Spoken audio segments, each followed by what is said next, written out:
Good morning, everyone.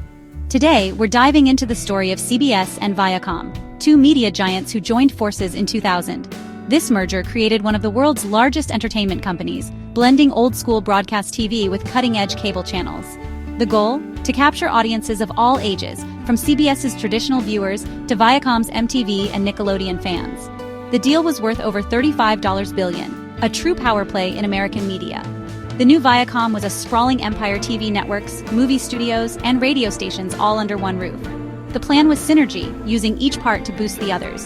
CBS shows could be promoted on MTV, and Paramount movies could air on CBS. On paper, it looked like a flawless strategy for media domination, but the early 2000s brought rapid change. The internet was exploding, and new technologies were shifting how people watch TV and movies. The newly merged Viacom had to navigate these uncharted waters. High hopes and big promises met a world evolving faster than anyone expected. The stage was set for a dramatic business saga. Would this mega merger deliver on its promise? Or would the changing media landscape prove too much? As we'll see, even the biggest plans can face unexpected challenges. The story of CBS and Viacom was just beginning. Let's see what happened next. At the center of this story was Sumner Redstone, the visionary chairman and controlling shareholder. Redstone believed content is king. Owning the best shows and movies was the key to success. He dreamed of building an entertainment empire that would last for generations. Redstone handpicked two leaders, Les Moonves for CBS and Tom Freston for Viacom's cable empire.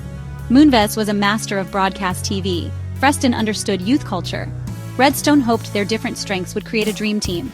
But having two strong leaders meant clashing styles and priorities. CBS and Viacom's cable networks were very different businesses, even under the same roof. Redstone's leadership was crucial in managing these powerful personalities. As the years passed, his vision was put to the test. The dynamics between Redstone, Moonves, and Freston shaped the company's future. Would their combined talents lead to greatness, or would their differences pull the company apart? Redstone's strategy was bold, but the real challenge was just beginning. The fate of his media empire hung in the balance. Let's look inside this media giant to see what made it tick. The merged company was a media powerhouse with two distinct halves. On one side, CBS, classic broadcast TV, hit shows like CSI, a network of local stations, and a huge radio division. CBS was stable, profitable, and reached a broad audience. On the other side, Viacom, MTV, Nickelodeon, VH1, Comedy Central, and a focus on younger, trendier viewers. Viacom was the growth engine, fast-moving and international. Paramount Pictures was the crown jewel, giving the company a major Hollywood presence. The idea was synergy: movies from Paramount could air on CBS, and cable channels could promote network shows. But CBS and Viacom operated in very different worlds. CBS was steady and reliable. Viacom was edgy and fast-paced. These differences would soon create tension within the company. The cracks in the mega merger were starting to show. By the mid-2000s, the CBS-Viacom marriage was faltering. The promised synergy never materialized. Instead, the two sides competed more than they collaborated. CBS was a cash cow but slow-growing, while Viacom's cable networks were volatile and needed constant investment. Investors were confused. Was this a safe, stable company or a risky growth play? The stock price lagged, and Wall Street was unimpressed. Cultural clashes made things worse. CBS was traditional, Viacom was creative and youth-focused. Collaboration fizzled, and the divisions operated separately. Meanwhile, the rise of the internet and digital media changed everything. New competitors like YouTube emerged, and Viacom needed to adapt quickly.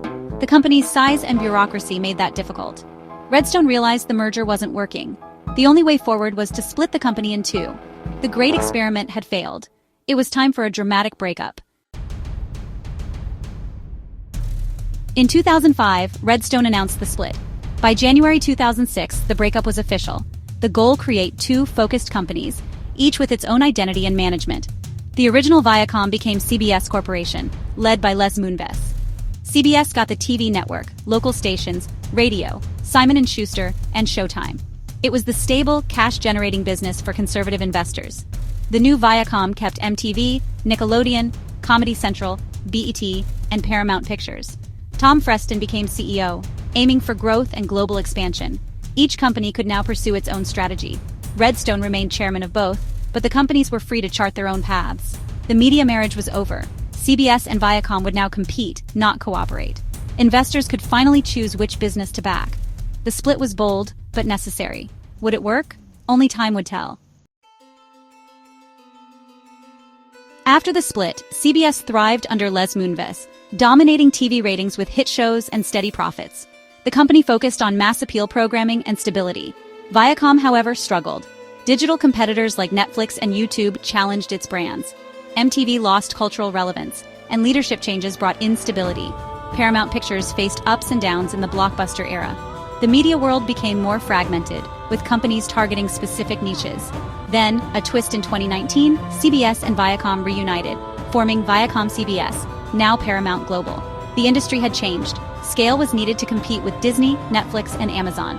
The logic for splitting up no longer made sense.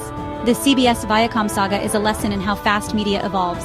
Coming together, breaking apart, and reuniting, this is the story of modern entertainment. Thanks for watching.